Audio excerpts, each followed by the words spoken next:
Good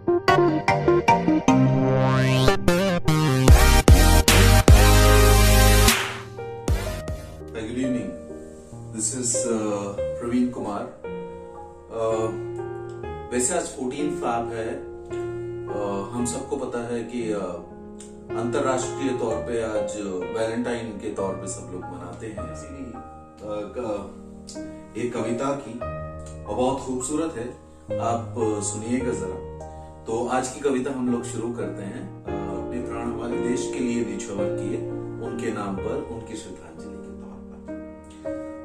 इस कविता के जो शीर्षक है वो है हंसते हंसते फांसी को गले लगाया था. और मैं इस कविता को शुरू करने से पहले इसके जो लेखक है जिन्होंने ये लिखा, जहां पे मुझे उनके हस्ताक्षर मिले, वो हरीश चमोली जी हैं, टिहरी गढ़वाल उत्तराखंड के, जिन्होंने ये कविता लिखी है. तो मेरा उनको शत शत प्रणाम, जिन्होंने इतनी खूबसूरत कविता लिखी. मुझे आज ये मिला है कि मैं इसका पाठ कर पाऊं. तो शुरू करते हैं इस कुछ पंक्तियों को जो इन तीनों शहीदों के नाम पर है. तो ऐसे लिखते हैं कवि जो है. मोमबत्ती बुझ गई, चिराग तले अंधेरा छाया था. मोमबत्तियां बुझ गई, चिराग तले अंधेरा छाया था. फांसी के फंदे पर जब तीनों वीरों को झुलाया था. सुखदेव, भगत सिंह, राजगुरु के मन में कुछ और न भाया था. हंसते हंसते देश की खातिर फांसी को गले लगाया था. तीनों के साथ आज एक बड़ा सा काफिला था. भारतवर्ष में लगा जैसे कोई मेला रंगीला था. लेकर जन्म इस पावन धारा पर उन्होंने अपना फर्ज निभाया था. हंसते हंसते देश की खातिर फांसी को गले लगाया था. मौत का उनको डरना था, सीने में जोश जोशीला था. परवाह नहीं थी अपने प्राण की, बसंती रंग का पहना चोला था. छोड़ मोह माया इस जग की, अपनों को ही उन्होंने भुलाया था. हंसते हंसते जिसने देश की खातिर फांसी को गले लगाया था. इनकलाब का नारा लिए विदा लेने की ठानी थी. इनकलाब का नारा लिए विदा लेने की ठानी थी. लटक गए फांसी पर किंतु मुख से उफ तक ना निकाली थी. देशभक्ति की देख के तुम्हारी, देशभक्ति की देख के उनकी, हम सबकी अश्रुधार हमने बहाया था. और हंसते हंसते जिन्होंने अपने देश के लिए फांसी को गले लगाया था. उस वक्त के खाने के लिए कोई गरीब दिन रात तरसता था. कुछ ने रेशम की पोशाकों वालों का गुस्सा मजलूमों पर बरसता था.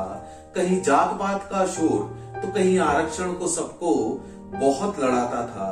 हंसते हंसते फिर भी उस दौरान किसी ने फांसी को गले लगाया था. आखिर की जो पंक्तियां हैं कवि ने इसमें लिखी है कि तुम लोग गए इस दुनिया को, तुम लोग छोड़ गए इस दुनिया को, दिखाकर आजादी का सपना. सपना हुआ था सच, लेकिन हमने खो दिया बहुत कुछ अपना. सपना हुआ सच आजादी का, पर हमने खो दिया बहुत कुछ अपना. गोरों ने अपनी संस्कृति को हमारे भ्रष्टाचार में बसाया था. हंसते हंसते देश की खातिर शहीद भगत सिंह, राजगुरु और सतगुरु ने फांसी को गले लगाया था. इसी तरीके से अगर मैं कहूं तो ये चारों ही एक तरीके से बहुत ही अत्यंत एक तरीके से मानसिक प्रभावशाली लोग थे मानसिकता के तौर पे. और उन्होंने ये इतनी छोटी सी उम्र में ये साबित कर दिया था कि देशभक्ति के जज्बे के लिए आपकी उम्र का होना कोई बहुत जरूरी नहीं है. और अपने प्राण उन्होंने न्योछावर किए. इसीलिए इस कविता को शेष करने के लिए भगत सिंह जी के लिए कुछ लाइनें हैं जो शायद एक गीत के रूप में डाल सकते हैं. माफी चाहूंगा, मेरी आवाज बहुत अच्छी नहीं है, लेकिन एक कोशिश है छोटी सी जिसके साथ ये कविता मैं समाप्त करूंगा. भारत के लिए तू हुआ बलिदान भगत सिंह, था तुझको मुल्क कौम का अभिमान भगत सिंह. वह दर्द तेरे दिल में वतन का समा गया, जिसके लिए तू हो गया कुर्बान भगत सिंह. वह कौल तेरा और दिल्ली आरज़ू तेरी, वो कौल तेरा, वो दिल्ली आरज़ू तेरी, है हिंद के हर कूचे में ऐलान भगत सिंह, हर हिंद के कूचे में ऐलान भगत सिंह।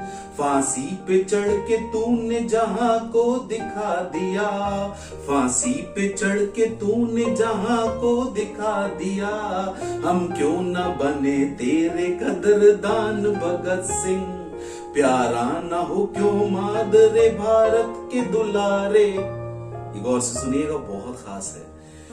प्यारा न हो क्यों मादरे भारत के दुलारे, था जानो जिगर और मेरी शान भगत सिंह। हर तरफ देखा तूने हैरत की नजर से, हर दिल में तेरा हो गया स्थान भगत सिंह। हर तरफ तूने देखा हैरत की नजर से, हर दिल में तेरा हो गया स्थान भगत सिंह। और आखिरकार जो भुलाए नहीं भूलेगा इस शूरवीर का और बाकी सूरमाओं का, तो नाम से भगत सिंह का है, लेकिन अगर इसमें हम भगत सिंह का नाम भी अगर बदल दिया जाए तो ये सबके लिए समर्पित है। भूलेगा कयामत में भी हरगिज ना ए किशोर, किशोर इसलिए बोला गया है क्योंकि वो सब यंग थे, काफी उनकी उम्र कोई खास थी नहीं, तो इसलिए भूलेगा कयामत में भी हरगिज ना ए किशोर, माता को दिया सौंप दिलो जान भगत सिंह, माता को दिया सौंप दिलो जान भगत सिंह। भारत के लिए तू हुआ बलिदान भगत सिंह, था तुझको मुल्क कौम का अभिमान भगत सिंह, था तुझको मुल्क कौम का अभिमान भगत सिंह। तो आखिर में इस कविता को मैं यही खत्म करूंगा। हम सबको सारे त्योहार मनाने चाहिए, लेकिन एक भारतीय होने के नाते जिन्होंने भी हमारे देश के लिए अपनी जान दी, न्यौछावर किया, जिन्होंने समर्पित कर दिया बिना सोचे एक सेकंड में, मेरे ख्याल से बाकी त्योहारों से बढ़कर उनका शहीदी दिवस, उनकी इस तरह की जो त्याग भावनाएं, उसको मैं शत प्रणाम करता हूं। और इसी के साथ प्रवीण कुमार आज आपसे फिर विदा लेता है, अगली कविता के साथ आपसे फिर मिलेगा। धन्यवाद, स्वस्थ रहें, देशभक्ति का जज्बा अपने दिल में बिल्कुल अच्छे से ध्यान से रखें, क्योंकि देशभक्ति से बढ़कर कुछ नहीं होता। Thank you so very much. अपना ध्यान रखें, अपने स्वास्थ्य का ध्यान रखें, अपने परिवार का। शुक्रिया, thank you so very much, bye.